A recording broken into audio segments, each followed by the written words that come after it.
This story was written by Petite Omelette from Reddit. He was beautiful. His profile was clever. Plus, he baked cupcakes in his free time. We matched. I broke the ice. He was quick to ask me on a date. Paint and sip. Very nice. After a frenzied afternoon of shaving, exfoliating, and spraying, I arrived a cool 4 minutes late. The moment I saw him, I took a mental snapshot just in case this was it. An unfortunate habit stuck firmly in place since 7th grade. His features were elegant and refined. His stature long and markedly lean. The type of person who attracted the eye effortlessly. He was lively and curious, and his nose wrinkled when he laughed. My favorite. With paint smeared and wine guzzled, our masterpieces were complete. It was a brisk, drizzly evening. We bumped against each other every few steps and took turns critiquing each painting, affecting a snobby, highbrow sensibility. His shoulders felt solid despite his wiry appearance. He must work out, I thought. We kissed against the wrought iron fence, bathed in the amber glow of the old street lamp, his tongue gentle and sweet against mine. He pulled away for a moment, cupping my face affectionately. "You taste so good." He leaned back in, pressing more passionately than before. His tongue ventured deeper and deeper into my mouth, probing, exploring. Before I knew it, it stroked my uvula. My stomach heaved, and a surge of bile rose in my throat. I instinctively tried to push away, out of the splash zone, but he was dense, and he did not bulge. My nausea was quickly replaced with sheer embarrassment. He apologized endlessly and admitted that he had not done this in a very long time. The abashed flush only made his face more handsome. He mentally placed our paintings side by side above the tasteful couch we were certain to share in a year, or maybe 2. But even perfect evenings must end. "I'll call you an Uber," he declared. "How chivalrous of you." "Thank you, but there's no need. I live like 3 blocks away." "No way. What cross street?" 87th and Amsterdam." "You're kidding. I live right there," he nearly shouted. We giggled like children as we continued along, referencing 2-hour-old inside jokes. Soon, my building towered over us.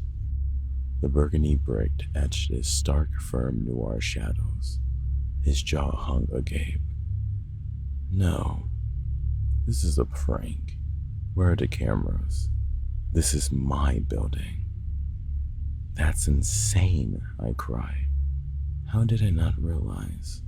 A key turn later, we were stomping up the dank, spongy stairs. There were 3 flights of stairs from the entrance to get to my floor, in which each floor we grew giddier and more incredulous.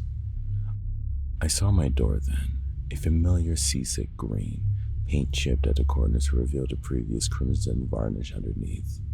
A shabby 9A hung slightly askew. He approached it like an old friend.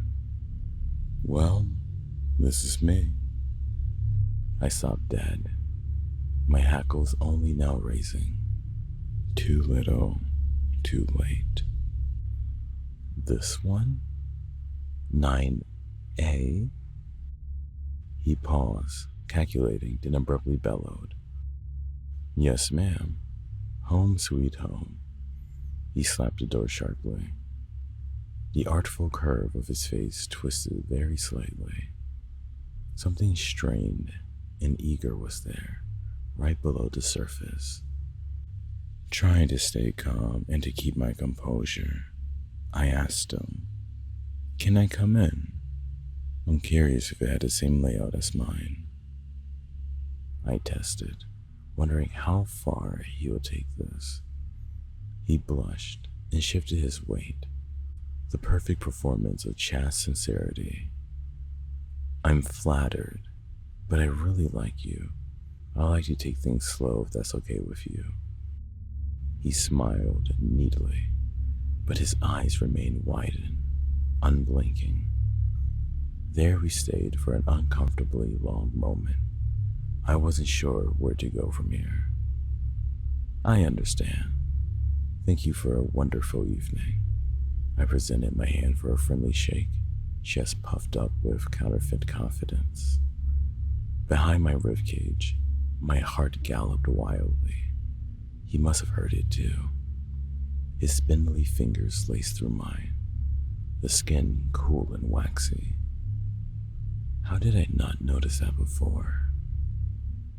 You'll see me again, sooner than you think, neighbor. His strange cheeriness made my stomach churn.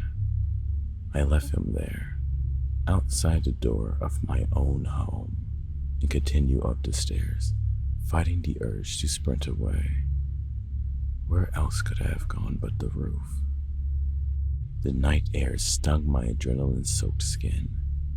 I flew to the crumbling edge and peered at the dizzying sidewalk below. The minutes slid by slowly, but finally, the front door squealed open. 1, 2, 3 crisp footsteps. There he was, so many flights below me. He looked so small all the way down there. He remained perfectly still. What was he doing? I thought of all those big cats in Nat Geo documentaries. Infinitely patient, ever so ravenous. My pulse roared in my ears. I did not make a sound, I swear. And yet, that lovely head swiveled 180 degrees, his wide-eyed gaze immediately locating me. There we remain, tortuously frozen in time. In a split second, he spun on his heels and threw himself at the brick facade with inhuman speed. I swear to you, he scuttled up the side of the building, sinewy limbs flailing violently. My legs took over and dragged me from that spot by force. I burst back inside in record time, but his footsteps already scrambled into the roof behind me. God, he was fast, and I wouldn't make it. I threw myself at the mercy of gravity, hoping those trusty stairs would be there to support me. Sure enough, they came one after the other. In a moment, I was at my door, but those infernal footfalls careened closer and closer with punishing speed. My numb fingers fumbled with the keys. Why did I have so many goddamn keys? Slick with sweat, I managed to shakily insert the correct one, turning it hurriedly. The door rasped ajar, pleading for me to come in quickly. 1 foot into safety, I swiveled on my axis. Mere inches behind, he rocketed towards me. Joints hinged far past their breaking point, torso flung back in a grotesque arc so deep that his exquisite skull dragged behind him, slamming mercilessly against each step with an apparent thud.